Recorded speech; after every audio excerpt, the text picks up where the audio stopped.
Para mí esta noche es la primera noche y algún día también será la última. Con los años el cuerpo pesa más, pero a la vez no cesa de ascender. ¿Acaso sean los ojos los que siempre desean huir para dormir arriba, más arriba, en el lago abismal invertido que es el firmamento?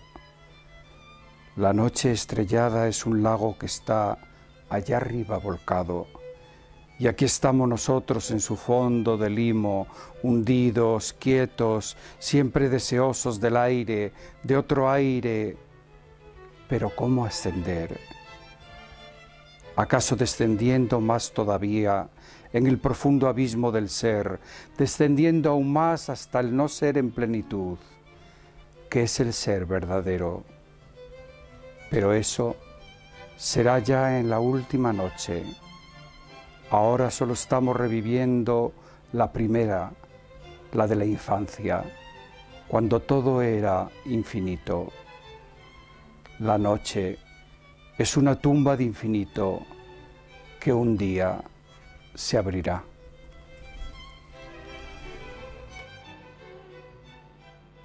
La noche. Antonio Colinas, aquí con ustedes, en Palabras a Medianoche. El más universal de los poetas de esta hora de España. Traducido a tantos idiomas, celebrado aquí y allá en todo el mundo, en Oriente, donde le adoran, por cierto. El poeta de la quietud, del silencio, de la hondura, y el poeta sobre todo, de la armonía. Aquí tengo sus 3 tratados de armonía, todavía calientes, acaban de salir. Antonio, buenas noches. Hola, buenas noches, Jesús. 3 tratados de armonía. No te bastaba con uno, que hiciste otro, y ahora otro más. Así es, yo creo que ya está, no lo veo como cerrado el proyecto, pero tenemos una trilogía. Es un libro muy especial, yo le siento especial aprecio hacia estos textos, hasta el punto de que a veces cuando me hacen esas preguntas, ¿qué libro tuyo me recomendarías? No conozco nada.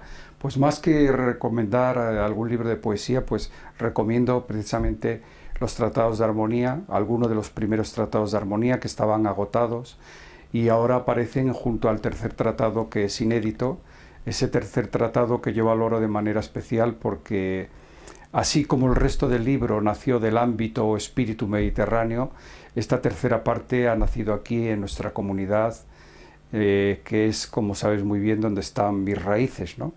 Esas raíces que, sin embargo, yo, como acabas de decir, siempre procuro proyectar, universalizar. Porque tú eres un leonés del Bierzo. Un poco de la Ribera, más bien. De la Ribera. Hay que matizar las zonas. Sí, que si no, bueno, lo de las fronteras es muy importante, es importantísimo. Sí. Lo que pasa es que el Bierzo y todos los territorios de lo que es nuestro noroeste, ese noroeste que ahora pues ya llega casi hasta las sierras de aquí de Salamanca, ¿no? Es un noroeste-oeste muy amplio, pues es el territorio de mis raíces. Y mis abuelos maternos provienen de Zamora. Yo soy medio zamorano, o sea que... medio zamorano, leonés... Y medio leonés, Y después has elegido a la Salamanca estudiantil, pícara y campera para vivir. En tu poesía, en tus libros, yo percibo siempre como si se cumpliera aquel verso que dice que el árbol vive de lo que tiene sepultado. Es siempre como que todo es muy madurado, que nacen las cosas muy de adentro, muy del fondo, muy de las raíces. ¿Es verdad eso? ¿Hasta dónde es? ¿Cómo es? Yo creo que no puede haber un escritor sin raíces y no puede haber una experiencia de escribir, esta es mi idea al menos, sin la experiencia de vivir. Para mí el escribir también no solo un simple testimonio, no solo es mi vocación y mi profesión, sino que el escribir también es un proceso para conocerme mejor, y sobre todo en estos últimos libros, Libro de la mansedumbre, Tiempo y abismo, Desiertos de la luz, la poesía me sirve para buscar la plenitud, ¿no? La plenitud de ser. A ti que la escribes y que la haces y que la creas, y al lector, el lector de poesía. Por cierto, que tú siempre dices que por mucho que se lea, siempre se lee poco. ¿Qué crees? Siempre. Sí, bueno, o poco esencial, ¿no? Sí. Hemos olvidado un poco las lecturas esenciales que tan importantes fueron en nuestra adolescencia y en nuestra primera juventud. Y ahora pues los jóvenes están como deben de estar, en otros caminos, valoran mucho la imagen, los nuevos medios, internet. La poesía también tiene algo de búsqueda, ¿no? Y todos la hemos buscado por nuestros caminos, ¿eh? Algo de búsqueda, y lo que, ahora que dices búsqueda, pues este libro sí es una búsqueda total, Antonio, déjame que te lo diga, tan a contracorriente que dice cosas como esta. La respiración concebida como una plegaria o como una comunión. Bueno, este libro tiene una sintonía muy con algo que a mí me ha interesado siempre, que es el pensamiento oriental, las raíces, los orígenes de la mística de sentido universal, la mística que nos lleva a lo mistérico que no es lo evanescente, lo fantasioso, lo que está fuera del tiempo, sino lo mistérico, y el misterio es simplemente lo que el ser humano desconoce, y esto que desconoce todavía es mucho, ¿no? Por tanto, hay algo de búsqueda, como he dicho, en estos textos, y hay algo de práctica también, y esa sección titulada sobre el respirar, pues naturalmente no estamos haciendo referencia solo, no estoy haciendo referencia a un respirar físico, sino también a un respirar interior, ¿no? ¿Tú crees que respiramos mal últimamente, Antonio? Respiramos mal, yo creo que sí, en eso estamos mirando a veces hacia Oriente y Oriente mira hacia nosotros, y una de las cosas, no se trata de sustituir una cultura por la otra, eso no en ningún modo, pero prácticas como estas pues nos indican que yo creo que ese pensamiento de los orientales está más cerca de un respirar esencial, ¿no? Ese respirar que nos unifica, que nos pone a tono con la totalidad, y nos lleva hacia el centro del ser, ¿no? Nos recogemos, en fin. La respiración, la quietud, la armonía.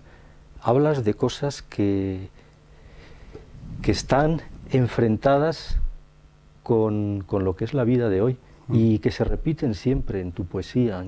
¿Tú no crees que en el fondo todo ser humano es un poeta?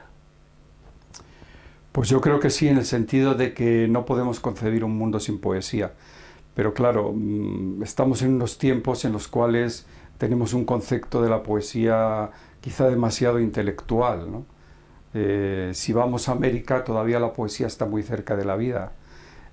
Aquí en Europa, pues la poesía es algo que se analiza, que se disecciona, mientras que la poesía va unida profundamente a la vida desde los orígenes de los tiempos. Por eso cuando nos dicen que la poesía es un género menor, o que puede ser un género en crisis, ya digo, sería negar la poesía que es consustancial a otros grandes temas como el amor, el humanismo. El día que el ser humano renunciara a la poesía, pues dejaría de ser humano, ¿no? Y estaría renunciando un poco también al pensamiento, quizá.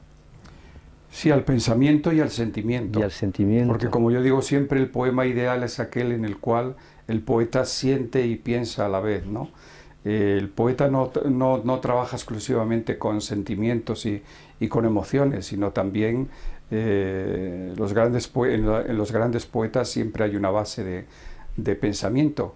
Y hay quien dice que allá donde no llega incluso el pensar, donde no llega la filosofía, pues aparece la poesía. Eso lo supo muy bien María Zambrano. María Zambrano. que tanto te quería y que Sí. dijo cosas hermosas de ti. Pues sí, es uno de mis maestros, o una de mis maestras. El otro es Vicente Aleixandre. Y María Zambrano llevó el pensar y el sentir a esos límites ideales, ¿no?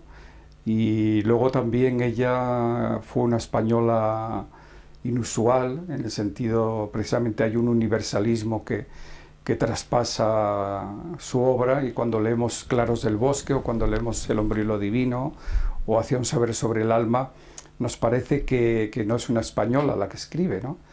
Y luego esa conjunción de fuerzas que luchan dentro de ella, la historia y la intrahistoria, la republicana y la cristiana, la mujer que busca en la literatura el delirio y al mismo tiempo la razón poética. Creo que son luchas que se dieron dentro de ella y en las que tenemos que aprender. Acabas de citar ahora un nombre clave en la historia de la literatura universal y especialmente de la hispana, que es Vicente Aleixandre. Sí. Eras tú un jovencísimo poeta, Sí. cuando lo conociste y él Yo llegué como el soldadito ese de su retrato, que me llamó a la puerta y no llamé a la puerta, le llamé por teléfono, pero dijo, pase usted por aquí. Y bueno, tuvimos una amistad muy, muy hermosa hasta su muerte, que casualmente hubo ahí un cruce astral. El día que muere, pues yo estaba en Madrid, ¿no? Y pude asistir a su funeral. Y fue el maestro más en el campo de lo literario, esa persona a la que le llevé los primeros poemas, que te corregía, que te decía, el poema siempre no puede terminar de cualquier manera, tiene que terminar con intensidad. Esa anécdota que siempre recuerdo yo, que me dijo, usted no cabe duda de que es un poeta, pero ¿por qué no deja de escribir sonetos por una temporada?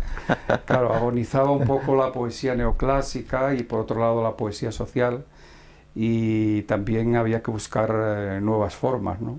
En ese sentido, pues, en esos mediados de los 60, pues había que buscar una nueva sensibilidad, un nuevo lenguaje, y en mi caso una voz a la que he procurado mantenerme fiel contra viento y marea, a veces con muchas incomprensiones.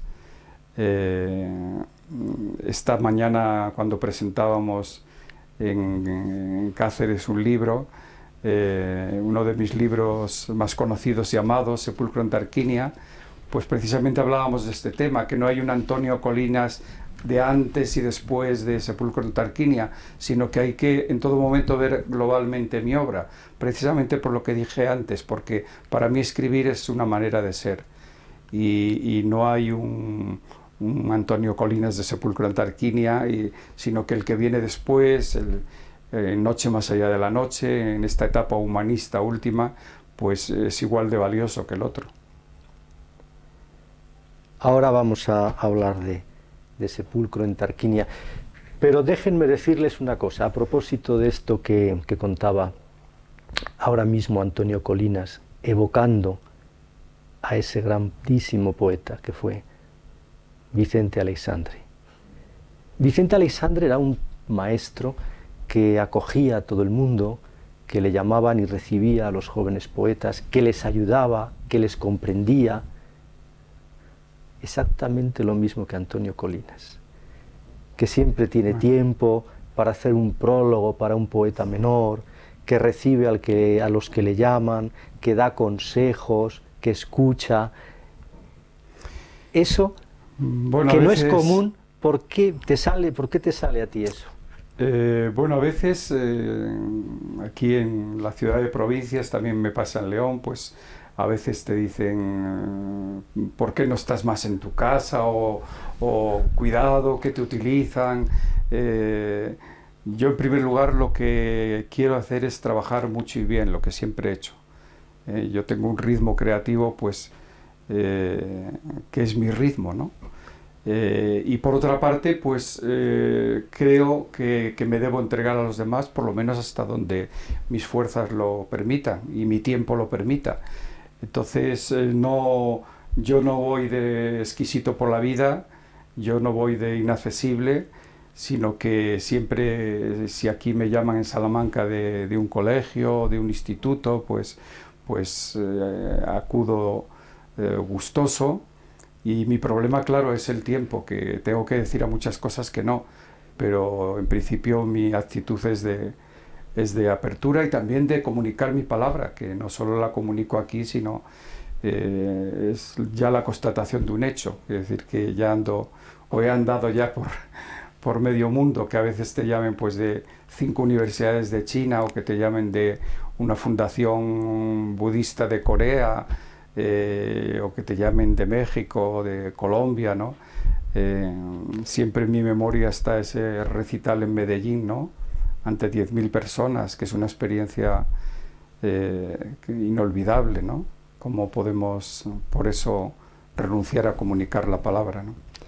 Es que en Colombia es uno de los países de la América hispana donde la poesía se vive con una intensidad enorme, ¿verdad? Es impresionante. Sí. Es impresionante. Esta experiencia de Medellín fue... Luego me llevaron a la televisión también y la primera pregunta dice, estamos en la ciudad más peligrosa del mundo, ¿qué le puede decir un poeta a esta ciudad? Y bueno, le dije un poco estas cosas que estamos diciendo, ¿acaso sea un poco la válvula de escape de ese país que tú también conoces, ¿no? Sí, un gran país, que nos quieren tanto, nos quieren tanto. Luego la gente cuando acaba el acto te rodea, quédese en mi casa, si quiere quedarse más tiempo en Colombia estoy a su disposición, si quiere que le haga de guía, esa humanidad que en Europa pues hemos ido perdiendo, ¿no? Y ese calor. Y en América pues como sabes muy bien, cuando vamos siempre encontramos como la otra España, ¿no? Esa España que no tenemos, lo que decía Unamuno de Portugal, es como esa parte que nos falta a nosotros. Y que nos complementa. Que nos complementa. Y no dejo pasar más tiempo sin mostrarles el sepulcro en Tarquinia. Miren qué maravilla de libro, ese del que hablaba ahora mismo Antonio Colinas y que se ha presentado en Cáceres. Lo abro al azar, porque se puede abrir por cualquier sitio, que fíjense. Es un libro caligrafiado e iluminado por un artista extremeño, Javier Alcaíns, que él ya ha trabajado con temas bíblicos, con temas del Cantar de los Cantares, y ha descendido a un poeta vivo y contemporáneo.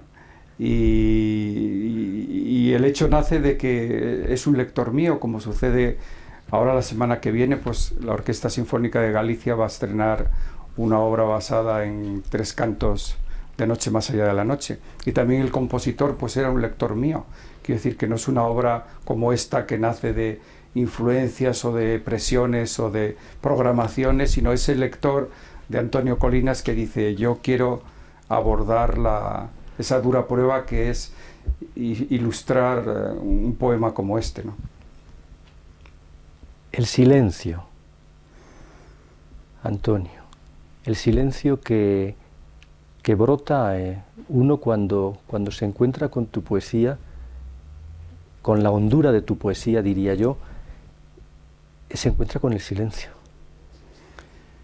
Bueno, el silencio necesario, el silencio que... Hay silencios que hablan, de la misma manera que yo tengo una serie de poemas, 5 poemas con los ojos cerrados, y cerrando los ojos vemos. Y tengo ese otro poema que es la letanía del ciego que ve.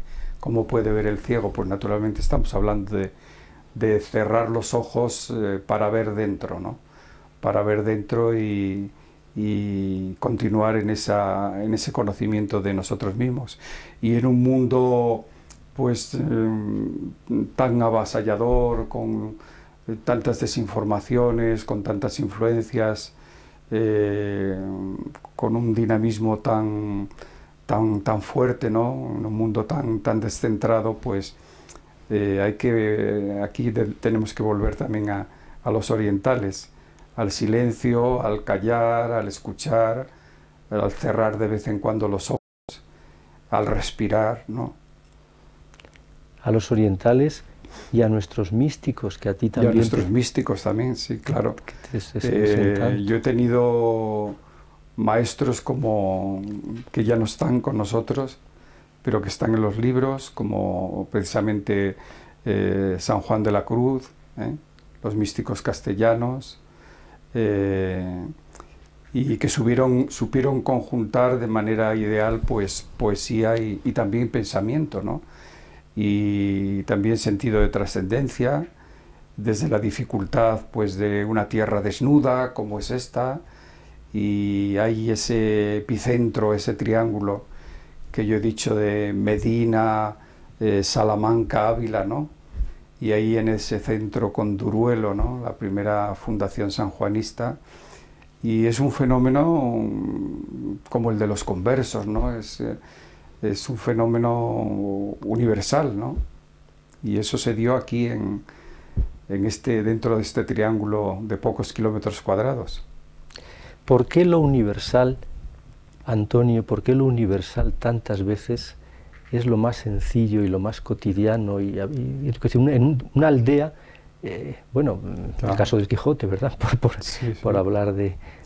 Bueno, eso también lo vio muy bien Miguel Torga, ¿no? Sí. Que dijo la frase aquella de lo local es lo universal sin paredes, o espero citarlo bien, que era otro hombre de este noroeste, sí. y en verdad un hombre también volcado hacia el interior, un gran poeta con ese testimonio maravilloso de sus diarios, y que precisamente, como es el caso también de Delibes, ¿no? Que universalizan pues lo aparentemente local. Y Jiménez Lozano, desde Alcazarén. Jiménez Lozano también, el pensamiento de Jiménez Lozano, que también es universal, completamente universal. Es una persona magistral también, a mi entender. O la poesía de Claudio Rodríguez, que también proviene de aquí, o la poesía de Francisco Pino. Son grandes solitarios, grandes amigos de la naturaleza, que la naturaleza, como hemos dicho tantas veces, pues no es la expresión de lo rural o de lo costumbrista, sino que la naturaleza es el espejo primordial, ¿no? En el que nos miramos, como lo es la noche en ese poema que hemos comenzado leyendo. Hablabas ahora, Antonio. La noche, que también es el reverso de la luz, que es otro gran símbolo que yo he procurado enfrentarme a él en los tres tratados de armonía, ¿no? La luz física, pero también la luz del conocimiento. Hablabas, te decía ahora, del portugués Miguel Torga. ¿Qué escritores y qué poetas tan grandes, tan profundos, con tanto nervio también, ¿verdad?, los de Portugal? También.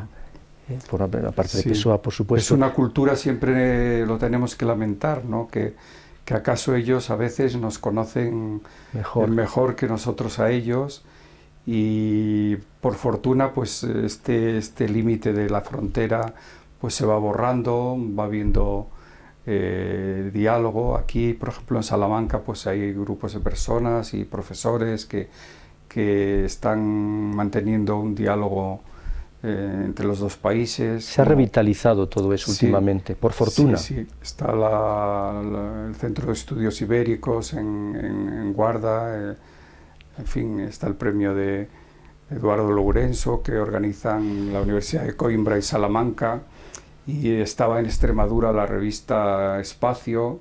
Quiere decir que hay todos estos trasvases entre los dos países que son muy necesarios. El que lo supo ver en eso, lo supo ver claramente y fue muy anticipativo de todas estas cosas, como de tantas otras, fue don Miguel de Unamuno.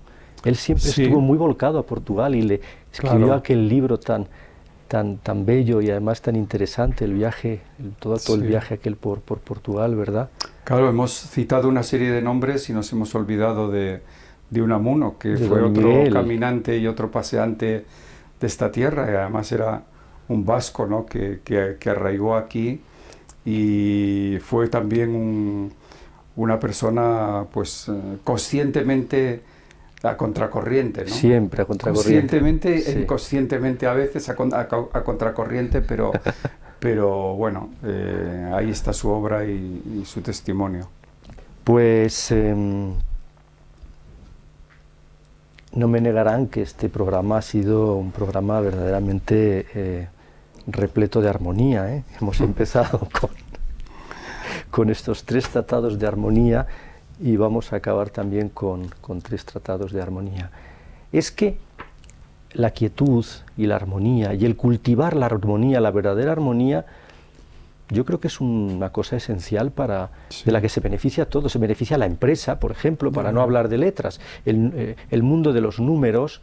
Si hubiera empresarios que practicaran más la meditación, que tuvieran una vida más armónica, o por políticos ejemplo, también. Bueno, eso ya... Sí. He dicho los empresarios por no citar a los políticos, porque si no luego me acusarán de siempre meternos con ellos, cuando no es verdad. No, porque también hay políticos que leen y muy bien y están muy informados y aman la poesía. Quiero decir que... Hombre, claro, y además en un lado y en otro. Sí. Hay, por ejemplo, un político de izquierdas, muy de izquierdas, que es Alfonso Guerra, que es muy machadiano y un buen lector de poesía, sí. Abrió una librería en la que yo estuve, creo que la cerraron no hace mucho, como consecuencia de la crisis de Zapatero, ha debido ser que le ha cerrado al pobre Guerra su librería. Yo me sorprendí, por ejemplo, cuando publiqué la biografía de Leopardi en Tusqués, pues muchas noticias que me llegaban de la lectura de este libro era de políticos, ¿no? 3 tratados de armonía. Y aquí tengo yo uno de esos, no aforismo, porque esto en realidad no es un aforismo, esto es un poema en prosa. El silencio de la casa en la noche, que me gustaría que nos lo leyeras. Bueno, a ver. Como dije, es un libro con muchas aristas, entonces al mismo tiempo toda lección parcial pues es parcial. El libro tiene también una visión, ofrece una lectura global, pero vengamos a este fragmento. El silencio de la casa en la noche. Solo se oye un rumor dulcísimo que adormece, el del fuego en la chimenea. No me refiero al crepitar de la leña. A medianoche, cuando el fuego y las brasas se han recompuesto y serenado, solo se oye el rumor de las llamas. Un rumor como de colmena de abejas, o como de papel de plata que se arruga, o como el de un tejido precioso, fragilísimo de seda que se desgarrase siempre.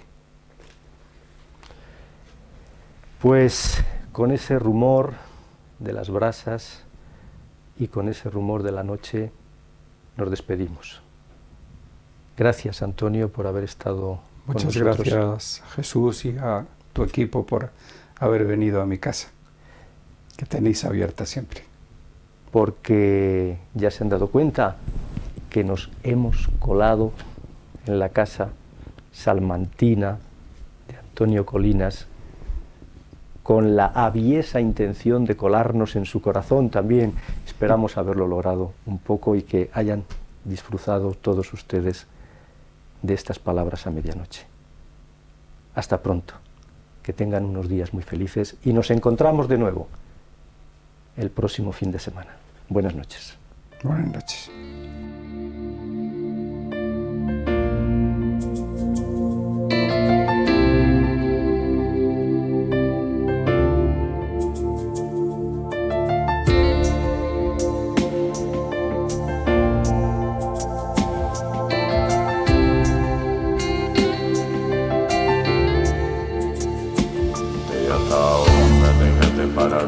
Para Sangha Te Bodhisattva